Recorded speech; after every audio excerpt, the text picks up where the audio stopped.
Amber Collins, a former Olympic swimming champion, thought she had experienced all the highs and lows life could offer.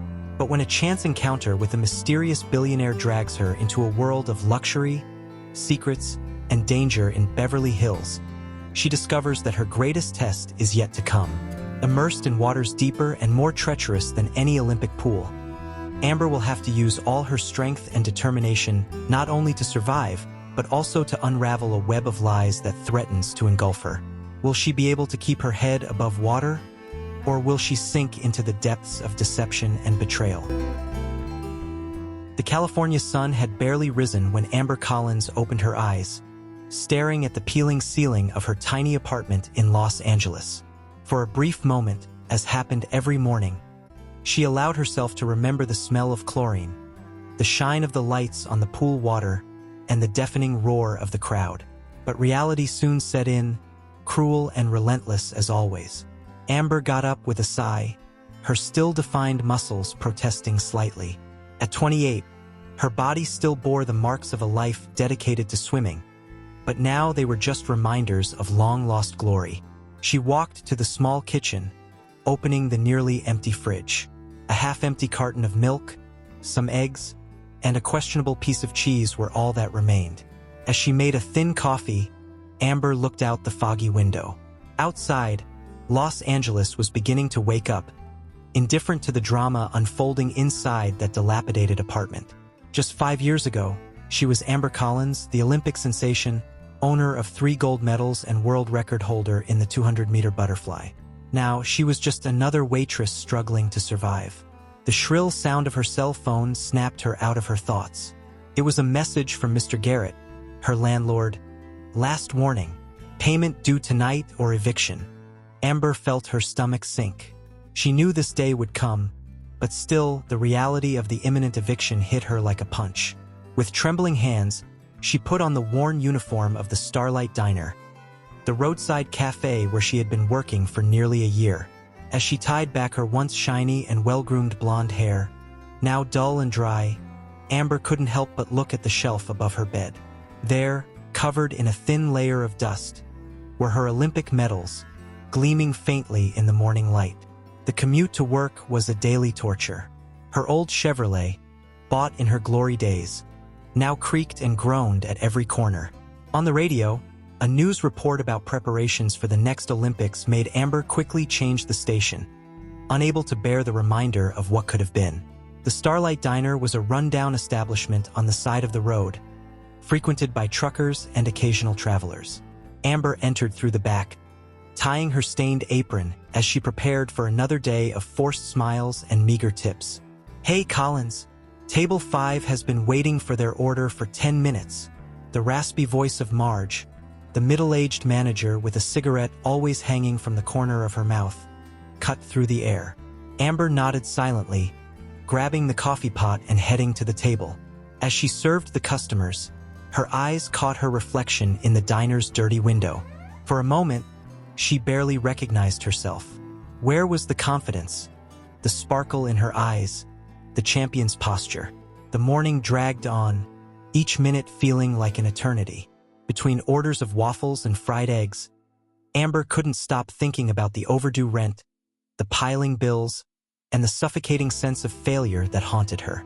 During her lunch break, sitting on the back steps of the diner, Amber scrolled through her phone, stopping at an old photo.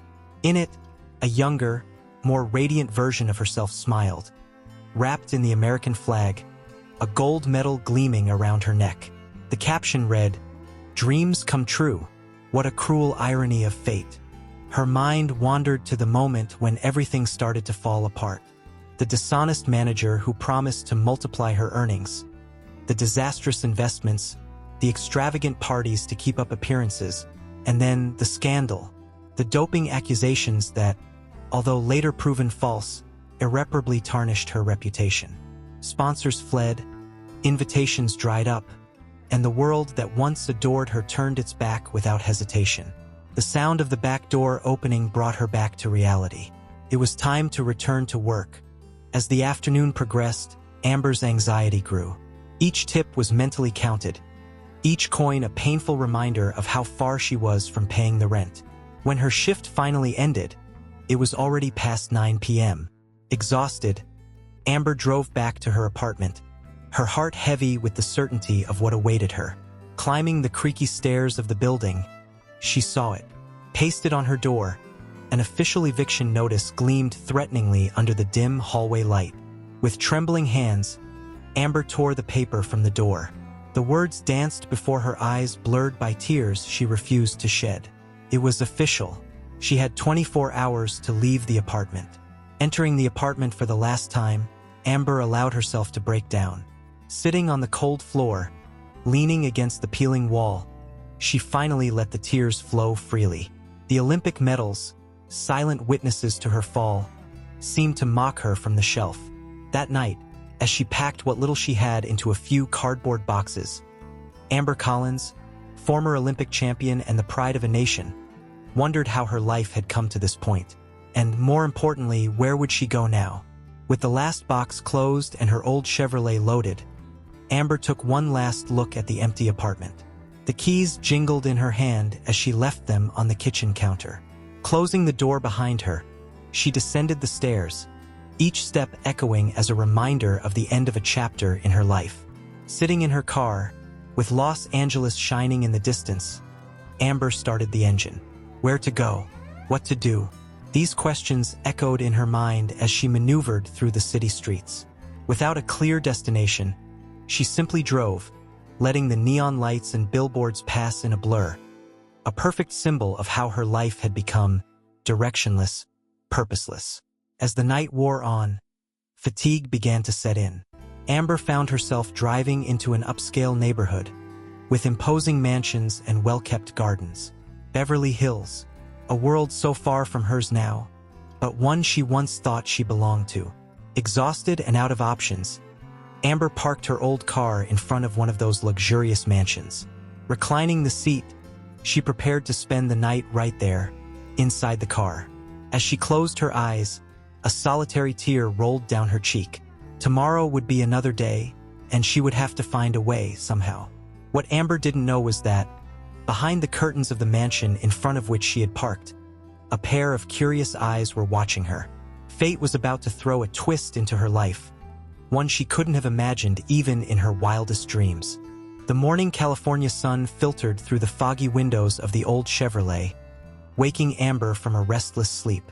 She shifted uncomfortably, her muscles protesting against the night spent in the car's reclined seat. For a moment, she was disoriented, until the reality of her situation hit her again like a cold wave. Rubbing her swollen eyes, Amber looked around. The tree-lined street of Beverly Hills seemed strangely serene at that hour of the morning. Imposing mansions rose on both sides, their immaculate gardens contrasting sharply with her current predicament.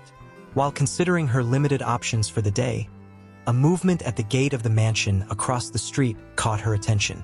An elderly man, dressed in a navy blue silk robe, was slowly walking down the driveway, leaning on an elegant cane. His eyes, surprisingly bright for someone his age, fixed on Amber's car. Her heart raced. Would he call the police? Trying to look as inconspicuous as possible, Amber straightened up in her seat and pretended to be checking a map. To her surprise, the man approached the car, his expression more curious than suspicious. He gently tapped on the window. Hesitantly, Amber rolled it down. "Good morning, young lady," he said, his voice deep but gentle. "Do you need help?" Amber was momentarily speechless.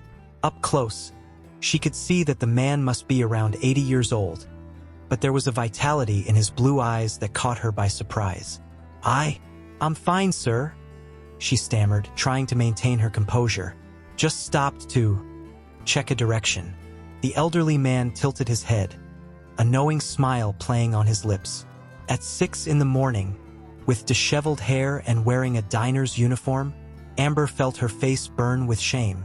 She opened her mouth to explain, but the words didn't come. The man raised a hand, stopping her attempts at excuses. "My name is Gerald Hawthorne, and you look like you could use a good breakfast and maybe a conversation. How about joining me?" The offer took Amber completely off guard. Her mind screamed that it was a bad idea, that she didn't know this man, that it could be dangerous. But something in the kindness of his eyes and the genuine concern in his voice made her hesitate. I don't want to be a bother," she murmured, hunger and exhaustion battling against her pride. Gerald laughed softly. "My dear, you would be doing me a favor. It's rare for me to have company for breakfast, especially someone as intriguing as you." After a moment of hesitation, Amber nodded slowly. What did she have to lose? Getting out of the car, she followed Gerald up the driveway, marveling at the grandeur of the mansion before them. As they entered, Amber was greeted by an interior as luxurious as the exterior promised. Artwork adorned the walls, and antique furniture filled the spaces with timeless elegance. "Sebastian," Gerald called. A middle-aged man, impeccably dressed, appeared almost instantly. "Please prepare breakfast for 2 on the terrace, and perhaps you could arrange some clean clothes for our guest." Sebastian gave Amber a curious look but nodded respectfully. "Certainly, sir." As they made their way to the terrace, Gerald chatted casually, as if having strangers over for breakfast was a routine occurrence. Amber, on the other hand, felt completely out of her element. Seated at the terrace table, overlooking a stunning garden, Amber found herself recounting her story to Gerald. She talked about her career as an Olympic swimmer, the medals, the fame, and then the precipitous fall. Tears threatened to spill as she reached the part about the eviction the night before. Gerald listened attentively, his eyes never leaving hers. When she finished, he was silent for a moment, contemplative. "You know, Amber," he began, his voice soft, "life has an interesting way of putting us exactly where we need to be, even if we don't realize it at the time." He paused, taking a sip of his tea. "I too have been at rock bottom once. I lost everything, thought there was no hope. But it was at that very moment that I found my greatest opportunity." Amber looked at him, intrigued. How could this man, living in such opulence, understand her situation? "I have a proposal for you," Gerald said, leaning forward. "It's not charity, but an opportunity. I'm getting old, Amber, and I need someone to keep me company, someone to help manage my daily routine. In return, I offer you a place to live, a generous salary, and perhaps most importantly, a chance to start over." Amber was speechless, unable to believe what she was hearing. It was too surreal, too good to be true. "But why?" she managed to ask. "You barely know me." Gerald smiled, a twinkle in his eye. "Let's just say I have a good feeling about you, Amber Collins, and at my age, I've learned to trust my instincts." As Amber processed the offer, 1,000 thoughts raced through her mind. It was an incredible opportunity, a lifeline when she needed it most. But it was also frightening, a leap into the unknown. I don't know what to say," she murmured, looking at her trembling hands. "You don't have to decide now," Gerald said gently. "Why don't you spend the day here? Rest, take a bath, think about my offer. We can talk again tonight." Amber nodded slowly, still stunned by the turn her life was taking. As Sebastian guided her to a luxurious guest room, she couldn't help but think that, for the first time in years, maybe, just maybe, luck was finally on her side.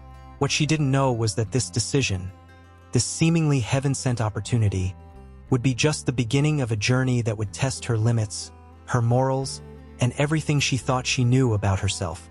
As the door to the guest room closed behind her, Amber could not imagine the secrets, intrigues, and challenges that awaited her within the walls of that seemingly idyllic mansion in Beverly Hills. The luxurious guest room was an oasis of comfort that Amber hadn't experienced in years. After a long bath in the jacuzzi, she wrapped herself in a soft robe, feeling refreshed but still dazed by the morning's events. Amber examined her reflection in the ornate mirror. The face staring back at her seemed more rested, but her eyes still carried the weight of the past few years' worries. She lightly touched the small scar above her left eyebrow, a reminder of her first competitive dive. How much her life had changed since then. A soft knock on the door interrupted her thoughts. It was Sebastian, the butler, bringing a tray with a light lunch and a set of clothes. "Mr. Hawthorne thought you might be hungry," said Sebastian, his voice professional but with a touch of curiosity in his eyes. He would like to meet with you in the office at 3 p.m., if that suits you. Amber nodded, thanking him. As she ate, she couldn't help but notice the quality of the food, so different from the rushed meals she had grown accustomed to lately. The hours passed quickly. Amber alternated between moments of cautious hope and overwhelming anxiety. What exactly did Gerald want from her? Was she about to make a colossal mistake? At exactly 3 p.m., Amber knocked lightly on Gerald's office door. "Come in, my dear." His voice sounded from within. The office was impressive, with floor-to-ceiling bookshelves and a panoramic view of the mansion's gardens. Gerald was sitting behind an imposing mahogany desk, smiling warmly. "Amber, please, sit down." He gestured to a leather armchair. "I hope you managed to rest a bit." She nodded, sitting down stiffly. "Yes, thank you, Mr. Haw." "Gerald," she corrected herself. "I really appreciate your kindness, but I can't help but wonder why. Why help me? What do you really want from me?" Gerald's smile became more serious. Straight to the point. "I like that." He stood up, walking over to the window. "Amber, have you ever wondered why some people, even having everything, still feel empty?" She watched him, intrigued. "I built an empire," Gerald continued. "I have more money than I could spend in several lifetimes. But do you know what I don't have? Connection. Purpose." He turned to face her. "I'm old, Amber. My daughter barely speaks to me, more concerned with my inheritance than with me. I have no one to share my days with, no one to make me feel alive again." Amber felt a lump form in her throat. There was a vulnerability in Gerald's voice that took her by surprise. "What exactly are you proposing?" she asked cautiously. Gerald returned to his chair, leaning forward. "I want you to live here with me. Be my companion, not in a romantic sense, but as a friend, a confidant. In return, I offer you not only a place to live and financial security, but a chance to rebuild your life." Amber blinked, processing his words. "But why me? You barely know me." "Sometimes, Amber, we recognize a lost soul because we ourselves have been lost." He smiled sadly. "Besides, I confess there's an element of selfishness in my proposal. Having a former Olympic champion as a companion certainly makes my dinners much more interesting." Amber couldn't help but smile a little, but her expression soon became serious again. "And what exactly would be expected of me?" "Your company, mostly. Conversations, walks in the garden, maybe accompany me to some social events. Nothing improper, if that's what worries you." Amber felt her face flush slightly. The proposal was tempting, but she couldn't ignore the voice in her head screaming it was too good to be true. "And if I accept," she began slowly, "how long would this arrangement last?" Gerald shrugged. "As long as you want. A month, a year, until I kick the bucket." He laughed, but there was a note of melancholy in his voice. "You'd be free to leave at any time." Amber stood up, walking over to the window. Outside, the afternoon sun bathed the gardens in a golden glow. It was a world so far from the harsh streets of Los Angeles where she had slept the night before. I need to think," she finally said. Gerald nodded understandingly. "Of course, my dear. Take all the time you need. But remember, sometimes the most unexpected opportunities are the ones that change our lives forever." As Amber left the office, her mind was a whirlwind of thoughts. Part of her wanted to accept immediately, to cling to this lifeline with all her might. Another part hesitated, fearing the complications and ethical implications of such an arrangement. Back in the guest room, Amber sat on the edge of the bed, the weight of the decision heavy on her shoulders.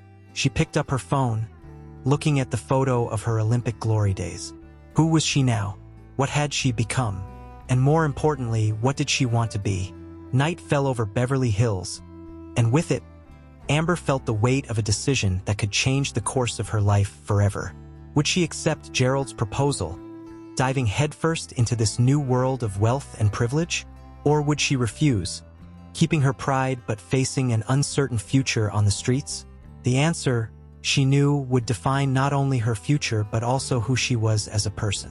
With a deep sigh, Amber prepared to make the choice that would change everything. The morning arrived with a clarity Amber hadn't experienced in a long time. She woke up in the luxurious bed, the events of the previous day flooding her mind. After a night of intense reflection, she had made her decision. With determined steps, Amber descended the mansion's stairs, finding Gerald having breakfast on the terrace. Seeing her, he smiled, setting aside the newspaper he was reading. "Good morning, Amber.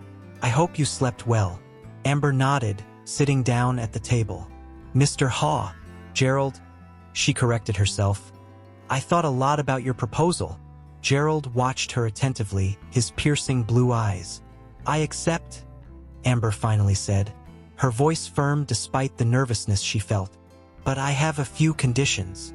A broad smile spread across Gerald's wrinkled face. "Of course, my dear. Tell me." "First, I want it to be clear that this is a professional arrangement. Second, I want the freedom to leave whenever I want.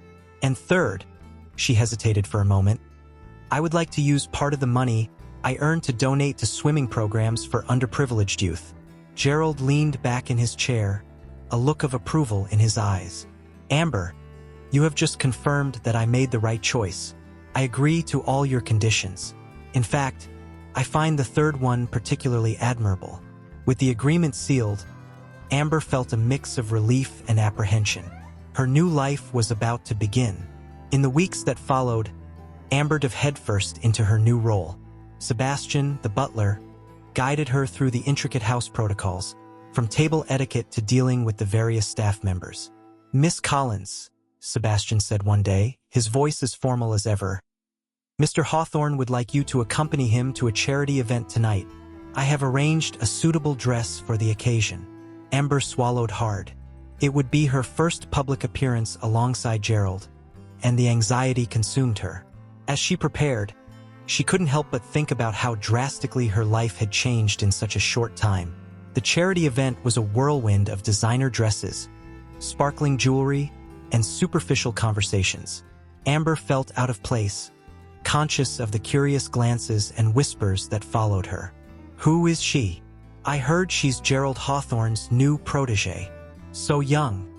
There must be more to this story." Gerald, sensing Amber's discomfort, stayed by her side, his presence a comforting anchor in a sea of strangers. "Don't let them intimidate you," he whispered to her. "Remember, you've faced much greater pressures than this."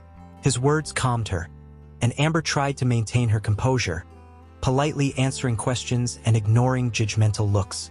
It was during this event that Amber met Victoria, Gerald's daughter. Tall, elegant, and with a cold gaze, Victoria approached them with a smile that didn't reach her eyes. "Father," she greeted coldly, before turning to Amber, "and you must be my father's new companion." "Amber, isn't it?" The condescending tone in her voice made Amber shrink internally, but she held her head high. "Yes, I'm Amber Collins. Nice to meet you, Victoria." Victoria looked her up and down, her gaze calculating. "Collins, weren't you that Olympic swimmer? I heard about your misfortune. Lucky you found my father, isn't it?" Before Amber could respond, Gerald intervened. "Victoria, Amber has been wonderful company. I hope you two can get along." Victoria forced a smile. "Of course, father. I'm sure we'll be great friends." The sarcasm in her voice was almost palpable.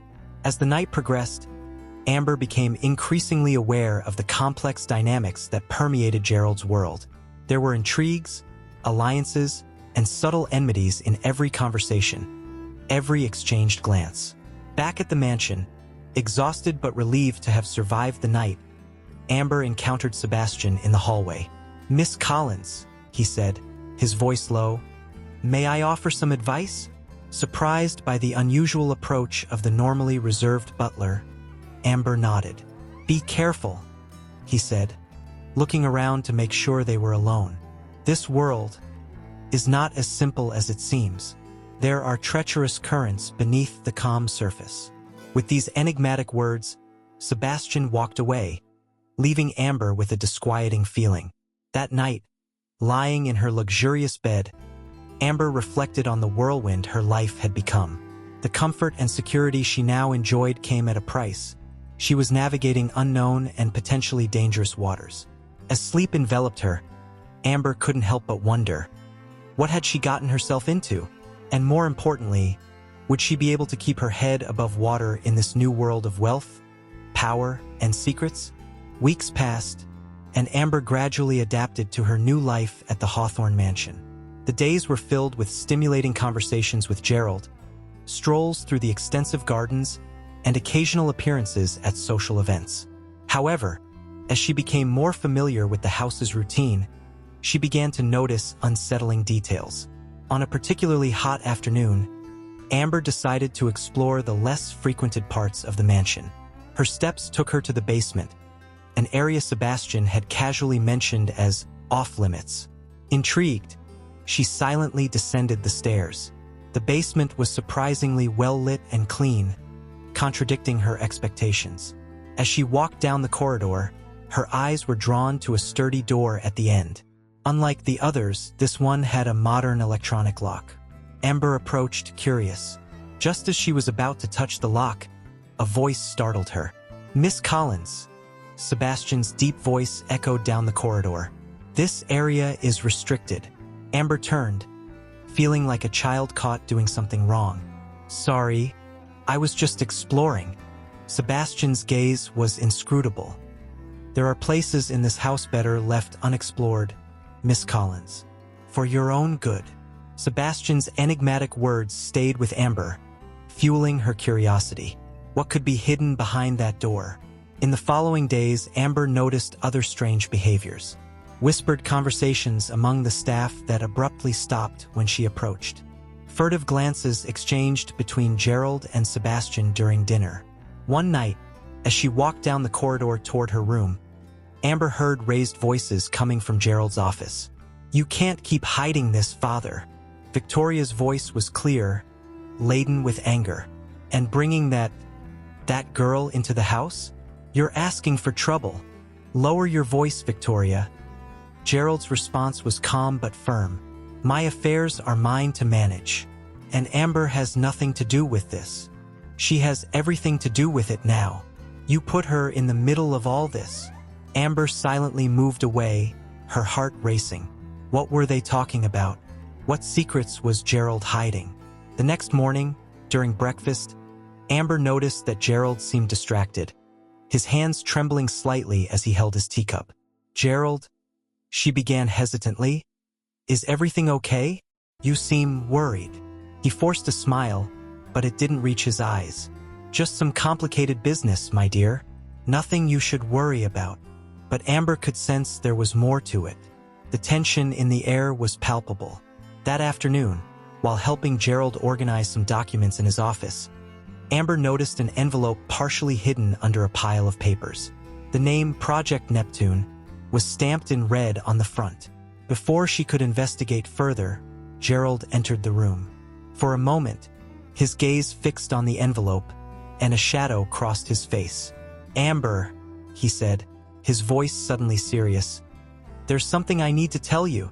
She looked at him, expectant. Gerald sighed deeply. "My fortune wasn't built on clean business alone.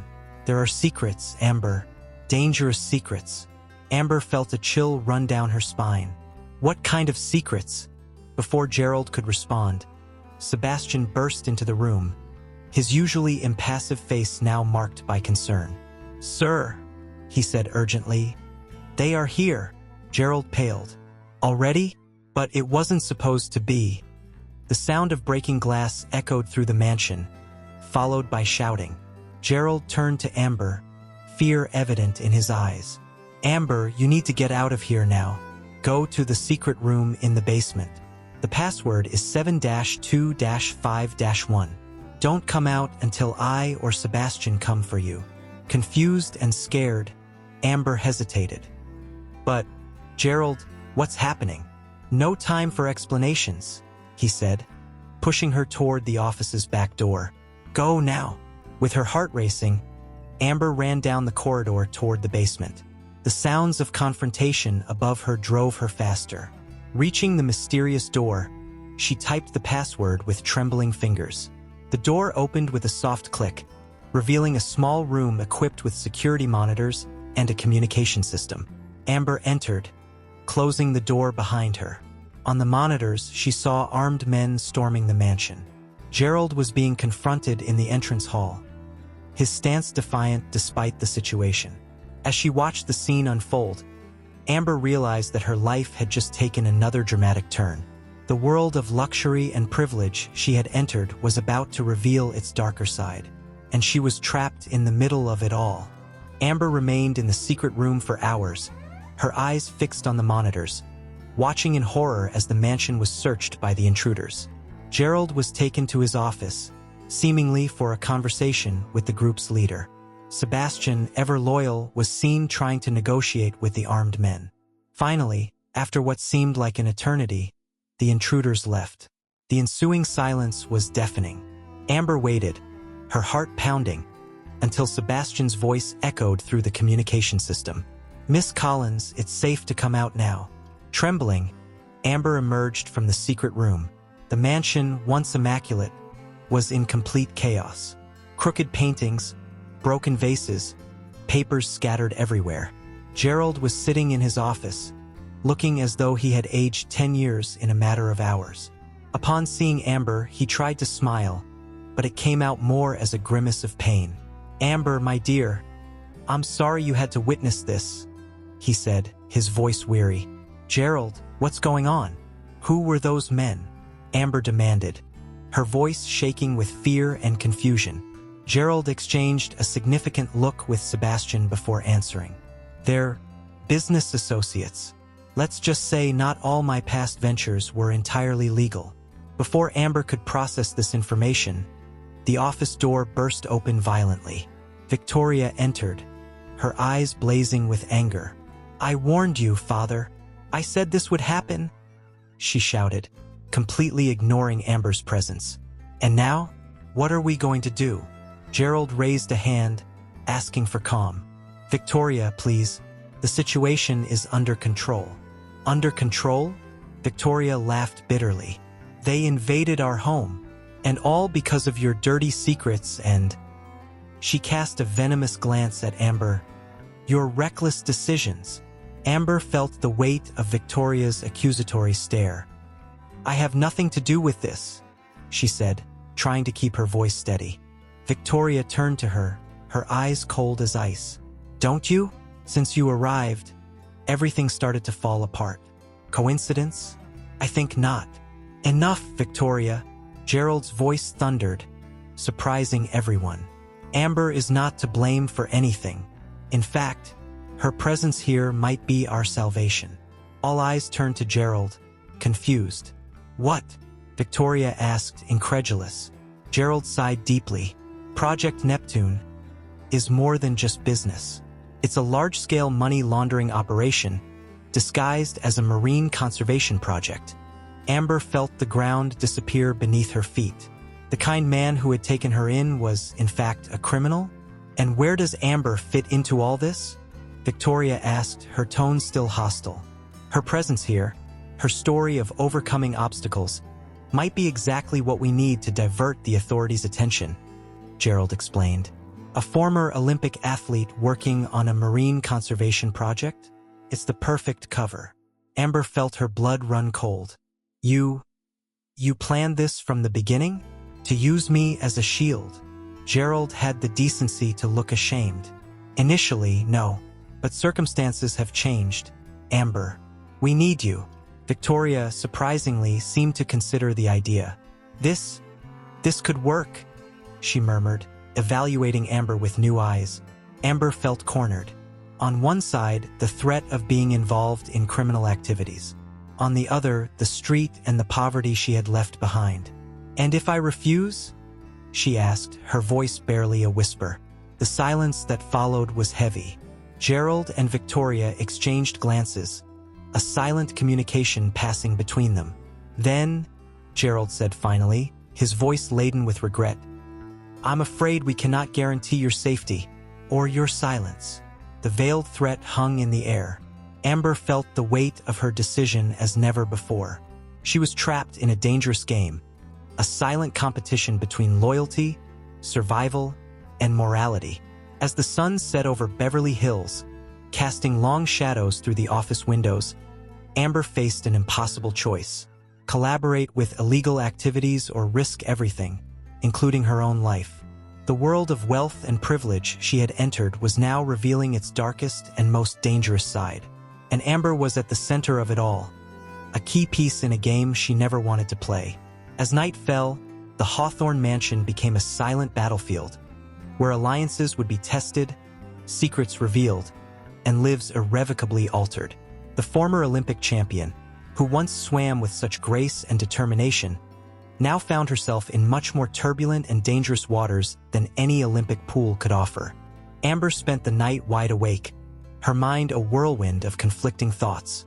The luxurious room that once felt like a refuge now suffocated her. Every shadow, every noise in the mansion made her jump. At dawn, exhausted and with deep circles under her eyes, she went down for breakfast. The atmosphere in the dining room was thick, loaded with unresolved tension. Gerald, Victoria, and Sebastian were already at the table, their faces serious and tired. "Good morning, Amber," Gerald said, his voice gentle but cautious. "I hope you managed to get some rest." Amber nodded stiffly, sitting down. "As much as possible." Victoria watched her with a mix of distrust and curiosity. "So, have you made your decision?" Amber took a deep breath.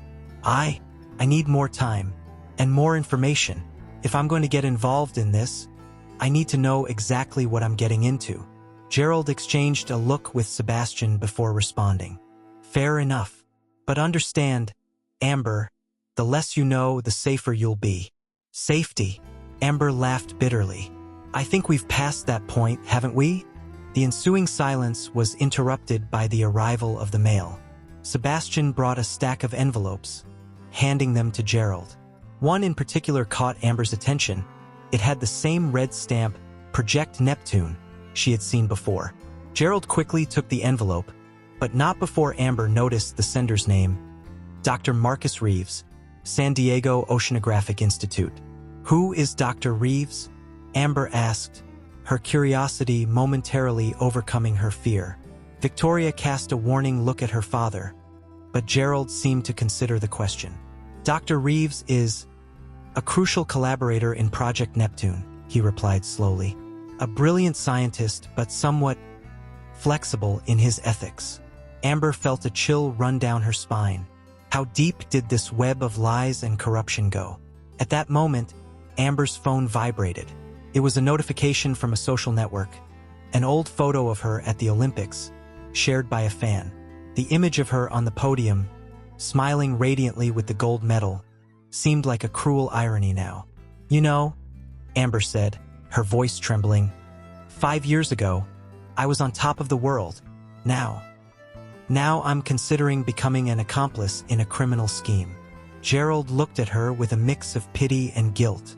"Sometimes, Amber, life takes us down paths we never imagined we'd walk. But we always have a choice," she retorted, surprising herself with the firmness in her voice. Victoria, who had been watching the scene in silence, intervened. "Are you sure about that? Look at you now. Look at us. Sometimes, circumstances force us to do things we never thought we would do." Victoria's words echoed in Amber's mind. She remembered her fall from grace, the nights spent in her car, the humiliation of losing everything. Was this so different? Once again, she was fighting for survival. As breakfast continued in tense silence, Amber felt the weight of her imminent decision. Each passing second seemed to push her deeper into an abyss of doubts and moral conflicts. She looked out the window, observing the immaculate gardens of the mansion. Outside, the world kept turning, oblivious to the drama unfolding within these walls. Normal people living normal lives, not having to choose between crime and ruin. For a moment, Amber allowed herself to imagine a different life, one where she had never accepted Gerald's offer, where she had found an honest way to rebuild her life. But it was too late for those what-ifs.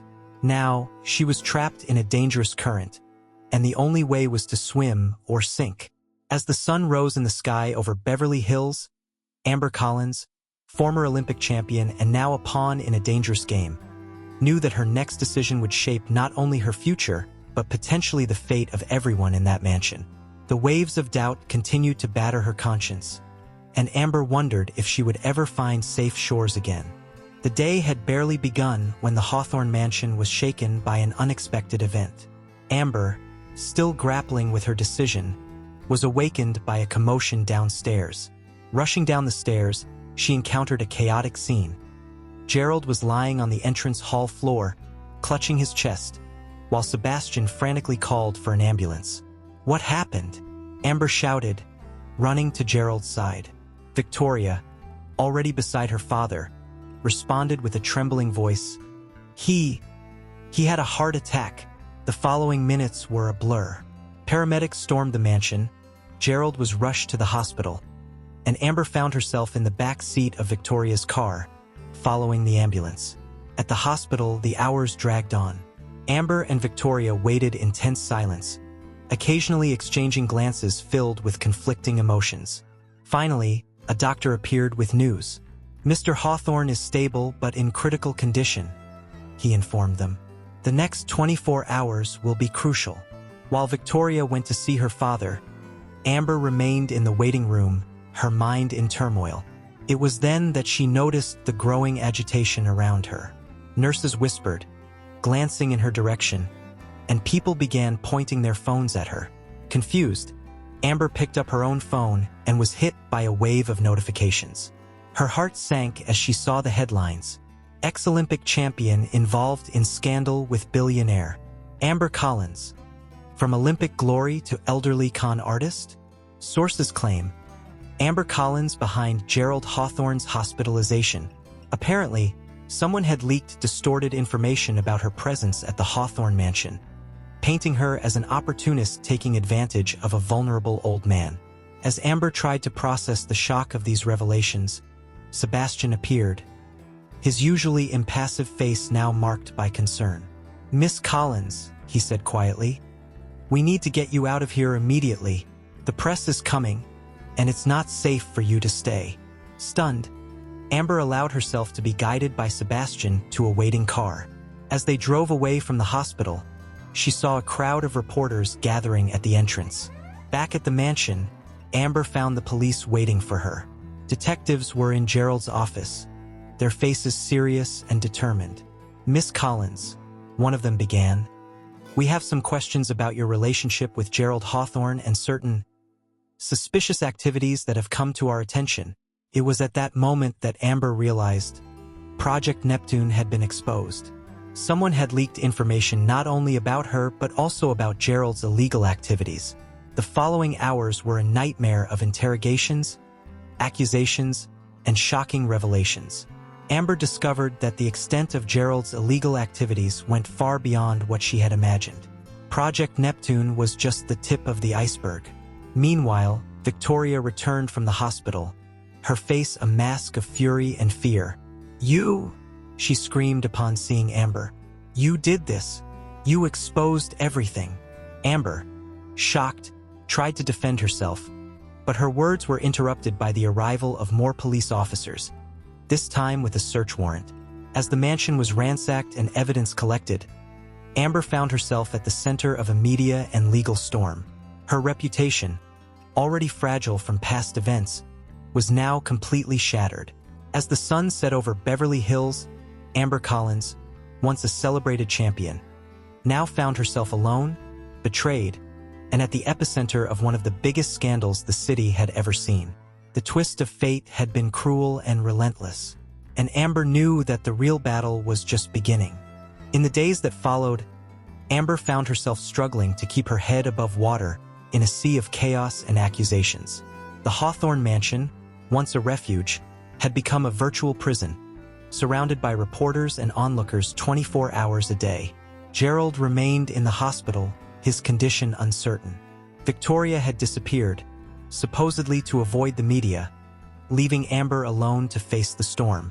One particularly tense afternoon, Sebastian approached Amber in the back garden, where she was trying to find a moment of peace. "Miss Collins," he said, his voice softer than usual, There's something I need to show you." Intrigued and a bit apprehensive, Amber followed Sebastian to Gerald's office. The butler carefully closed the door behind them and approached a painting on the wall. With a precise movement, he removed it, revealing a built-in safe. "Mr. Hawthorne instructed me to open this if anything happened to him," Sebastian explained as he entered a complex combination. The safe opened with a soft click, revealing a stack of documents, an external hard drive, and an envelope addressed to Amber. With trembling hands, she opened the envelope and began to read. "Dear Amber, if you are reading this, something has gone terribly wrong. First, I must apologize. I involved you in a dangerous situation without your full knowledge or consent. But now you are my only hope. Project Neptune is not just a money laundering scheme. It's a much larger operation, involving powerful figures in government and the private sector. The documents in this safe contain evidence that can expose the entire network. I plan to make everything public, using my wealth and influence to do the right thing for the first time in decades. But I fear my associates have discovered my intentions. Amber, I trust you to finish what I started. Use your story, your voice. The world will believe you. Be cautious. Trust only Sebastian. And remember, not everything is as it seems. With regret and hope, Gerald." Amber let the letter fall, her mind reeling with the implications. Sebastian watched her intently. "What are we going to do now?" she asked, her voice barely a whisper. "Now," Sebastian replied, a determined look in his eyes, "we swim against the current." In the following weeks, Amber and Sebastian worked tirelessly, deciphering documents, connecting dots, building a solid case.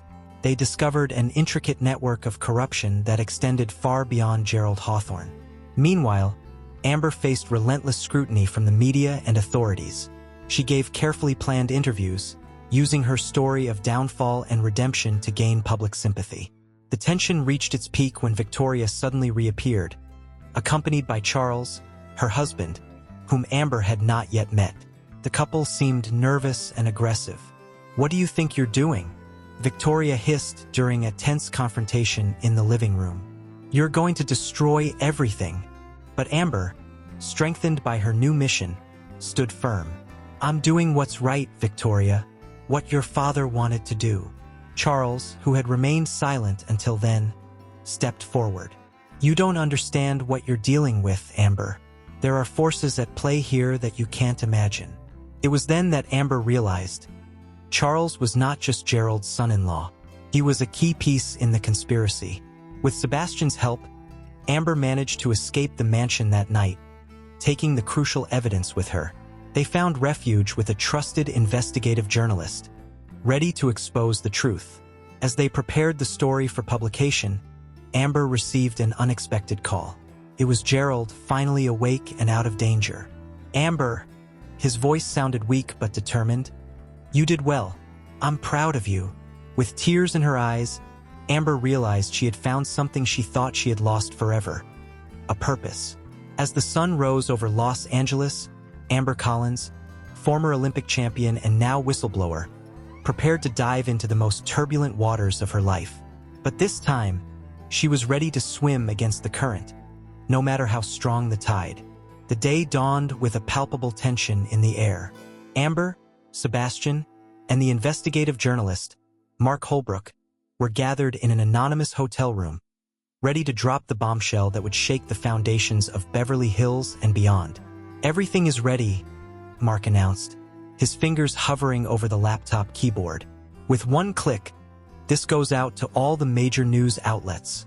Amber took a deep breath, feeling the weight of the moment. "Do it."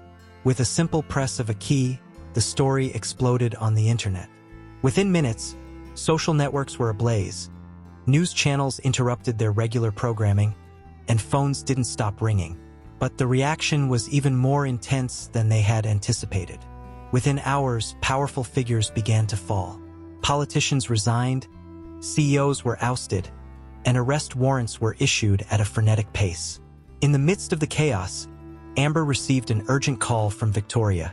"You have no idea what you've just done."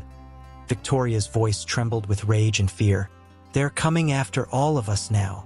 Before Amber could respond, she heard a crash in the background, followed by screams. The call was abruptly cut off.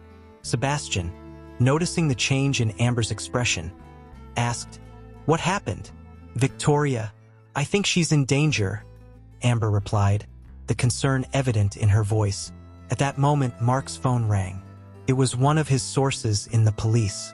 "There's an operation underway at the Hawthorne mansion right now," he informed after hanging up. "It looks like Charles is resisting arrest." Amber felt her heart race. Despite everything, she couldn't abandon Victoria or Gerald at this crucial moment. "We need to go there," she declared, already heading to the door. Sebastian hesitated. "Miss Collins, it's too dangerous." But Amber was already determined. "I've run away once in my life, Sebastian. I'm not going to do it again." The drive to the mansion was tense. The streets were clogged with police cars and news vans. As they approached, they saw that the property was surrounded. Using her knowledge of the mansion, Sebastian guided Amber through a back entrance. Inside, the scene was chaotic.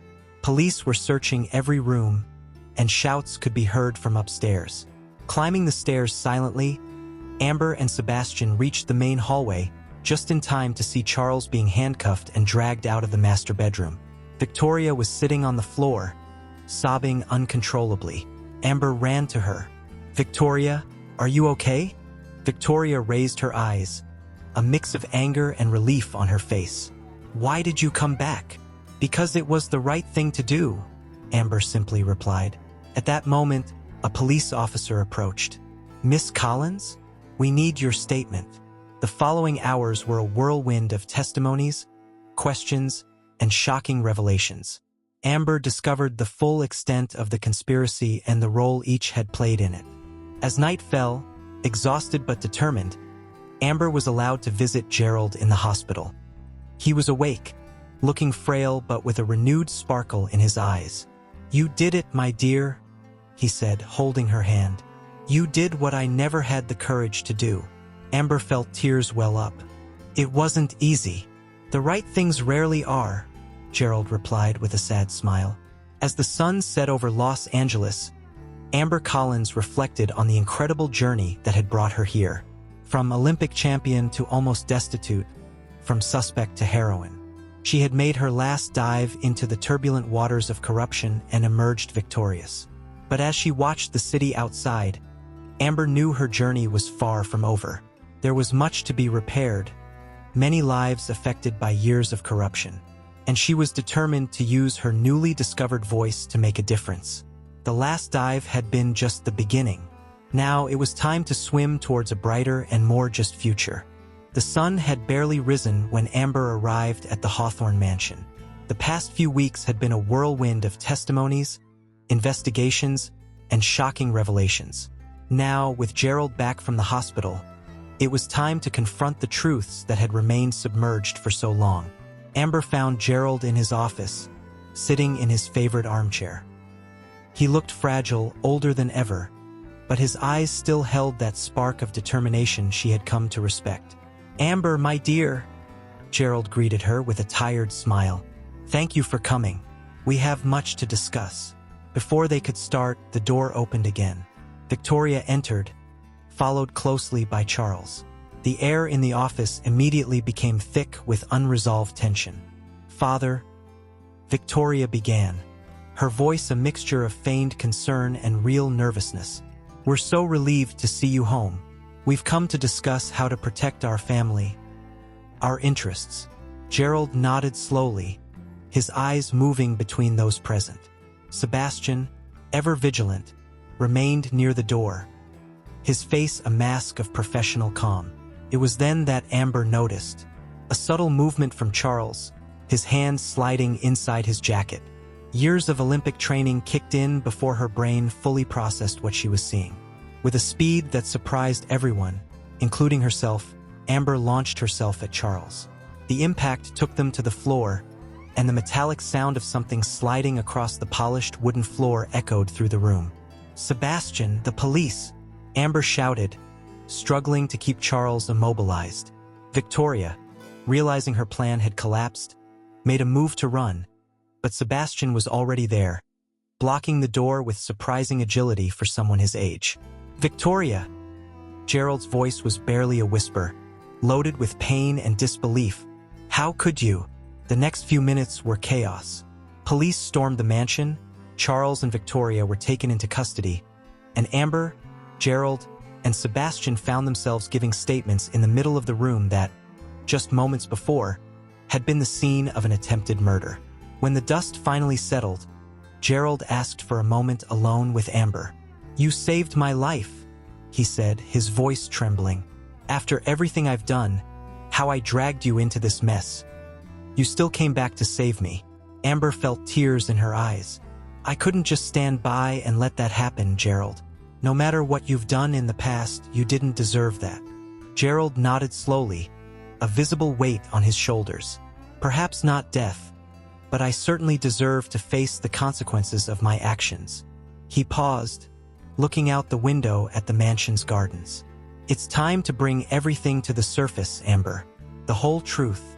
In the hours that followed, Gerald made a full confession to the authorities.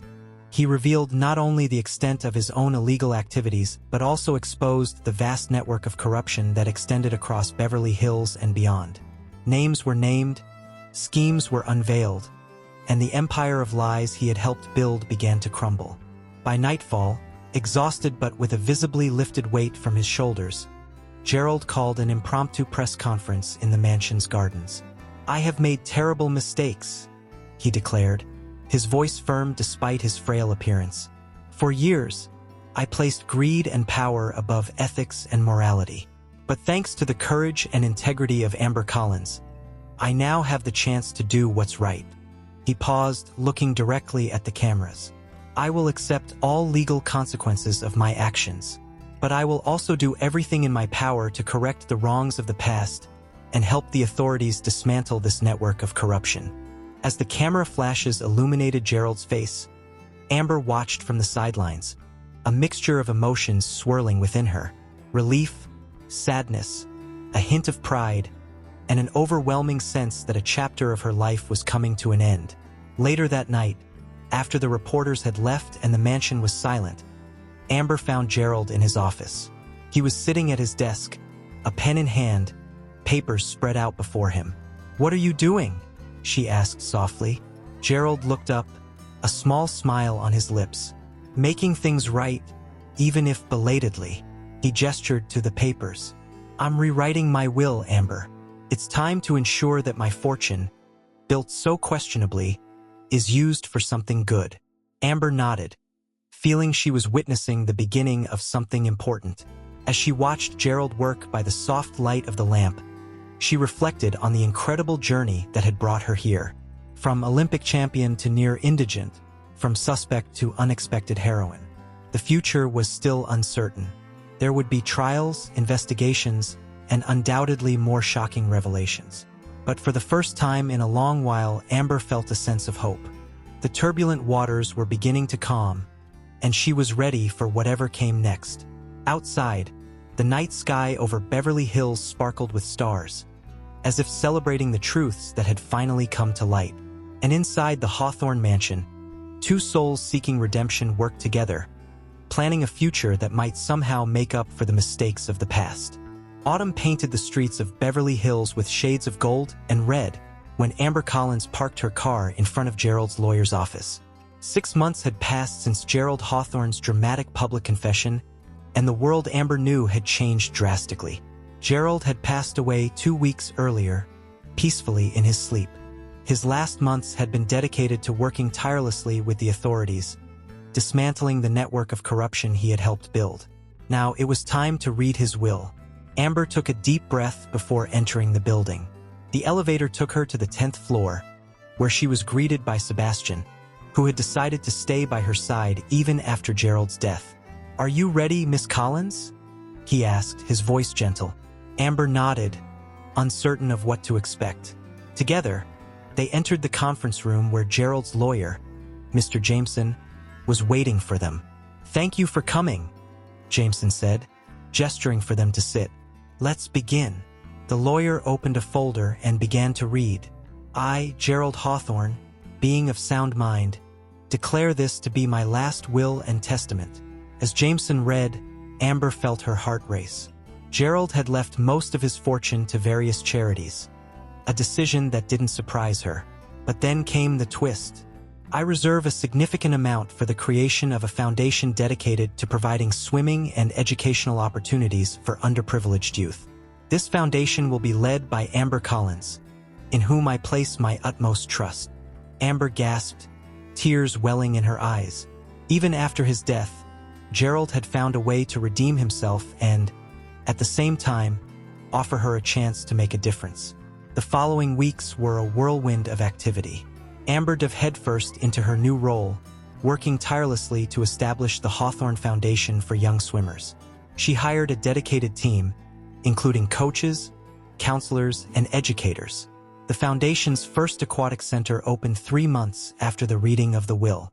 Located in an underprivileged area of Los Angeles, the complex quickly became a beacon of hope for many young people.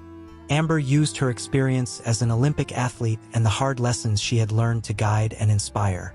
She shared not only swimming techniques but also stories of perseverance, the importance of integrity, and the value of second chances. A year after the inauguration, Amber stood at the edge of the center's Olympic pool, watching dozens of children swimming, their laughter echoing through the complex. Sebastian approached, a rare smile on his usually serious face. "Miss Collins," he said, "I think Mr. Hawthorne would be extremely proud of what you've accomplished here." Amber nodded, moved. "You know, Sebastian, I spent so much time thinking I had lost everything, but now I realize I've gained something much more valuable, a chance to make a difference." At that moment, a young swimmer timidly approached Amber. "Miss Collins, can I ask you a question?" Amber smiled warmly. "Of course, dear. What is it? Is it true that you were an Olympic champion?" Amber laughed softly. "Yes, it's true. But you know what? What I'm doing here with all of you is much more rewarding than any medal I've ever won." The girl beamed and ran back to the pool. Amber watched her dive gracefully, feeling a wave of pride and hope. As the sun began to set, casting golden reflections on the pool's water, Amber reflected on her extraordinary journey. From Olympic champion to near indigent, from suspect to heroine, she had navigated turbulent waters and emerged stronger. "Life is like swimming in the open sea," she murmured to herself. "Sometimes the waves knock us down, but we can always choose to resurface and keep swimming." Sebastian, still by her side, asked, "What do you plan to do now, Miss Collins?" Amber smiled, her eyes shining with determination. "Keep swimming, Sebastian. Keep swimming and help others do the same." That night, as Amber drove back home, she passed by the Hawthorne Mansion. The imposing building, now empty, was for sale. Part of the proceeds, she knew, would go to the foundation. Amber stopped the car for a moment, looking at the house that had changed her life in so many ways. She thought of Gerald, of Victoria, of all the lessons learned and the lives transformed. With one last look at the mansion, Amber moved on. The past was behind her, but the future was full of possibilities, and she was ready to dive headfirst into it. As she drove through the streets of Beverly Hills, now so different in her eyes, Amber Collins smiled. The journey had been long and difficult, but she had finally found her true purpose, and that, she knew, was worth more than all the gold in the world. So, if you haven't subscribed yet, click the subscribe button below and join our community. Based on your interests, we've picked this story for you that's showing on your screen right now. Click to watch it now. We're sure you'll love it. See you next time.